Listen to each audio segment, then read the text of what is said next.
Understanding emotions is the key we'll never find on accident. Many people desire to make the changes that they don't know they need, and if the desirable is impossible, then what are we supposed to do? That's exactly where I was. My wife and I have been married since about 2015. We were in our mid-20s and beginning to figure out life, let alone ourselves. One thing that we noticed and experienced throughout the early years of our marriage was a lot of arguing. Those arguments would go unresolved a lot of times. Trust was broken, feelings were hurt, and while we weren't considering divorce at all, things were just very, very stressful and sometimes even frustrating. It was at about year 5 or 6 in my marriage when I finally decided that enough was enough and something had to change. And really that something that had to change was me. That's when I started to dig. I started to pray, and I wondered like what could be done. It was this revelation that made me begin to dig into why these things were happening. So the thing is, like, when I first sought out to get this thing fixed, this issue, I was trying to read every book I could on relationships and listen to any podcast or YouTube video about the topic. I even began having couples counseling. Like, we started doing couples counseling around the whole thing. And one thing that remained consistent through all this information, was the fact that every single resource I found mentioned emotions in some type of way. Whether it was being able to communicate, emotional intelligence, understanding what exact feelings I was experiencing, and understanding the feelings of my wife even better. And the interesting thing to me about communicating was it was something that I had always heard. What's the number one thing that we preach on this channel? Communication is key. And we failed that day. We did. What can she do now to be wifey for lifey? Communication is the biggest thing.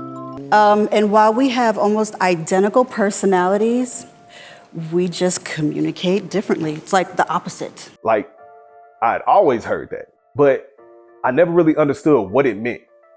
What are we communicating? Like, what are we communicating? I just never got it. I mean, we do talk. I mean, it wasn't until we found our couples therapist, his name's Jerry, and he made it all clear. Now, Anthony, remember, God said that Adam and Eve were both naked and unashamed. Remember your bottle. All of our feelings we communicate 95% of the time at the top of the bottle. God needs you to get naked and get to the bottom of your bottle. Now, that word naked is not just meaning without clothes, but in the Bible, it means to be open and to be transparent and without concealment. Every emotion is covering up something deeper within your spirit. Stay naked and unashamed, man. Now, once I got this, it all made sense. But now I had to go figure out how to do it for me. And that was the hard part. And like I said before, it was at this point where truly a lot more prayer began, a lot more specified prayers. I began to fast. I was waking up early from time to time here and there to get more focused, more one-on-one time with God to uncover how this emotions thing would work. Now, for me, this is especially difficult coming from a guy who purposely suppressed my emotions for reasons that I've now discovered and that I've talked about briefly in other videos, and I'll probably talk about more in depth in the future. But the tricky part was that I had not yet uncovered these things. So what was going on in my head? What was I gonna do? Like, I don't know yet. And whenever we have some type of misunderstanding or some type of disagreement, I would hold it in because of my own past experiences, which they would hurt her. They would hurt our relationship. And little did I know, this was slowly pushing her further and further away without me even knowing. I mean, there would even be times where I would attempt to get deeper into my feelings, only for it to come off incorrectly or not confidently at all, which really just further fed into my own fears and my own insecurities even more. I remember there was one point we were having a really serious conversation. All right, it was an argument. And there was a point where I had the chance to share how I felt. And it was very important to me, but I just didn't have the words. Arguing, yelling back and forth, even getting in each other's face. It was pretty ugly. And it was so bad. It was so bad to the point where the conversation just fell flat. With me, I felt defeated, and she was just as confused as she was before about the whole topic in and of itself. So I just had to leave. I walked out the door. I had to walk out the door, and I went to go blow some steam. Because I was just angry. I was angry. I didn't know I was angry. I wasn't even telling myself I was angry at that point. Like, I was even angry at myself for just being too chicken to get my feelings off, to share my feelings, to come from the bottom of the bottle. I was angry at her for not magically knowing how I felt. The sad thing is, in my anger, in this moment, it led to me to have thoughts of even wanting to end it all. I mean, it would have been so convenient, you know, with all of the cars driving by at 60 miles per hour on the highway I was walking near, all of my inner frustrations and my deep hurting that I didn't know the origin of was just piling up. Thankfully, I couldn't bring myself to do anything like that, but the frustration was still there. So I just went back to a silent home and I just went to sleep. Some years had passed, right? Like some years had passed, things were getting better. You know, I was continually at least working on myself and continuing to pray, but the cycles were still there until it was one day I was scrolling through TikTok and I heard these words. My therapist told me a long time ago, maybe like in January of this year, she was like, hey, Shade, stop saying emotions that you don't feel. She said that you have to get comfortable with emotions that you're not comfortable with. That's the only way you're gonna know how you feel. And how you feel is a direct indication of how you're going to react. And I'm telling you, it was like a light bulb went off in my head. Immediately, I got off TikTok, went to Google and searched for it, an emotions wheel. And I promise, it was like I discovered gold. This was it. This was the missing link that I had been praying for the last couple years at this point. But what now? Like, yeah, I can use this thing to help me figure out my emotions, but now what? And then I thought like, okay, what do you mean now? What? Like, this is now everything. Like, this is literally what you've been praying for.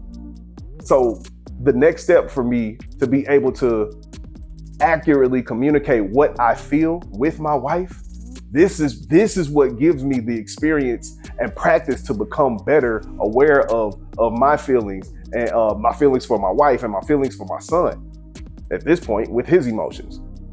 But most importantly, it gives me the accurate information necessary to begin to work even deeper with God and breaking down the barriers and the strongholds in my life.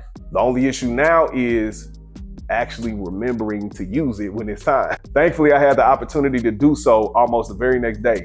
I remember I had an unfavorable run-in at work. Like, it was pretty rack situation. And some coworkers at work, they kind of were agitating me. So we were on a meeting after the meeting got pretty intense, you know, folks were yelling, and I could only sit in my chair after I got off that meeting and stare at the wall. And I promise you, it felt like my brain was going to explode. The overwhelming feeling that I had. Only it wasn't that. I went to my emotions wheel and I learned that I wasn't overwhelmed. Nope, I was pissed off. Yeah, now that I actually know what I'm feeling, I don't have to stress or sit somewhere feeling confused. Now I can actually pray. I can pray that God actually helps me in this emotion, because the emotions are only signs for something else. Now God can actually help me pray. He can help me think about and pray about what the root of these situations are, specifically the one at work, but anything that I came into in the future, and lead me to do something, act, engage in a situation with more wisdom than I would have ever done in the first place. And since that day, it was a hard day, very confusing day. But since then, the extreme emotions that I experience, I go straight to that wheel so I can then go straight to God. And it has been life-changing. No more confusion, no more frustration, no more wandering aimlessly in my mind, just peace, wisdom, and results. I mean, if it's one thing that I've learned throughout this whole situation, this whole experience, it's been to lean on Him before the resolution and then to rely on Him afterward. Everything else is up from there. But even from that reliance on Him, it has drastically improved the state of our marriage. Our communication is stronger. Our intimacy is deeper. We look back on those days, not in laughter, but in gratitude that God kept us to make us beyond the mess. And I'm glad you're making it too. I know you're making it because you're watching this.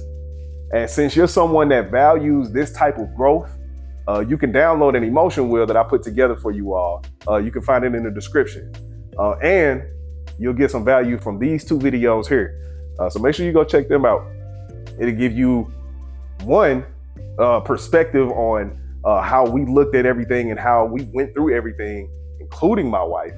And 2, I actually show you what it looks like to use an emotion wheel. But stay focused.